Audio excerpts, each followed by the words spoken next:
খুলনার শেখ বাড়ি গুড়িয়ে দিয়েছে ছাত্র জনতা। রাত ৯টার দিকে আওয়ামী লীগ বিরোধী স্লোগান দিয়ে বাড়িটি ভাঙচুর শুরু করে তারা।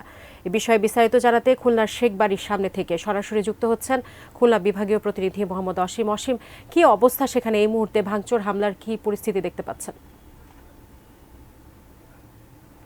ধন্যবাদ আপনাকে। আপনি দেখুন যে রাত ৯টার দিকে বিক্ষুব্ধ ছাত্র জনতা এবং যারা বিক্ষুব্ধ রয়েছে এই শেখ বাড়ি হিসাবে খ্যাত, অর্থাৎ এই শেখ বাড়ি কিন্তু দক্ষিণাঞ্চলের গণভবন হিসাবে খ্যাত ছিল। মানুষ এই বাড়িতে থেকে কিন্তু ব্যাপক নির্যাতনের শিকার হয়েছে। সে কারণেই কিন্তু এই বাড়ি গত ৪ই আগস্ট ভাঙচুর করা হয়েছিল, পুড়িয়ে দেওয়া হয়েছিল। তারপরে এই বাড়িতে শুধু কিন্তু ইট ছিল, ইটের যে ভবনটি শুধুমাত্র দাঁড়িয়েছিল। এই ভবনটি রাত ৯টার দিকে বিক্ষুব্ধ জনতা ভাঙা শুরু করে। তারা বলছেন যে আসলে এই বাড়ির কথা না শুনলে দক্ষিণাঞ্চলের মানুষ কিন্তু ব্যাপক নির্যাতনের শিকার হতো। সে কারণেই কিন্তু আজ তারা উচ্ছ্বাস প্রকাশ করছেন। তারা বলছেন যে তারা এই বাড়ি ভাঙার মধ্য দিয়ে তাদের যে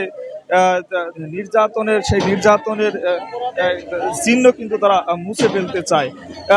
বৈষম্য বিরোধী ছাত্র আন্দোলন মূলত রাত ৯টার দিকেই ভাঙা শুরু করে। তারপরে খুলনা সিটি কর্পোরেশনের 2টি বুলডোজার দিয়ে বাড়িটি এখন ঘুরিয়ে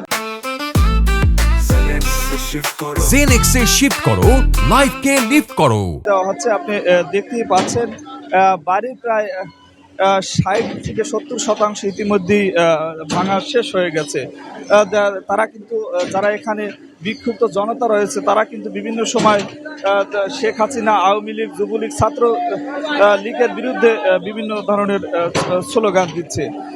সাথে আপনাকে একটু জানিয়ে রাখা দরকার, আসলে এই খুলনা নগরের এই বাড়িটি অর্থাৎ ময়লাপোতার এই শেখ বাড়িটি, এই বাড়িটি ছিল দক্ষিণাঞ্চলের রাজনীতির এক ধরনের কেন্দ্রবিন্দু। আসলে এই বাড়িটি কিন্তু ম্যানেজ না করতে পারলে কেউই ভালোভাবে থাকতে পারতো না। কেউই এদের কথা না শুনলে তারা কিন্তু সাধারণ মানুষের উপর ব্যাপক নির্যাতন চালাচ্ছে। সে কারণেই কিন্তু সাধারণ মানুষ বলছেন যে তাদের অস্তিত্ব এখানে তারা রাখবেন না, সেটা বলছেন। বিভিন্ন সময় আমরা দেখছি উচ্ছ্বাস প্রকাশ করছেন ছাত্র জনতার সঙ্গে সাধারণ যে মানুষ রয়েছে তারাও কিন্তু উচ্ছ্বাস প্রকাশ করছে। আমার কাছে সব মিলিয়ে এই ছিল সাজিয়া খুলনা থেকে খুলনার গণভবন হিসাবে যে খ্যাত শেখ বাড়ির যে বিক্ষুব্ধ জনতা ঘুরিয়ে দিচ্ছে তার সর্বশেষ খবর।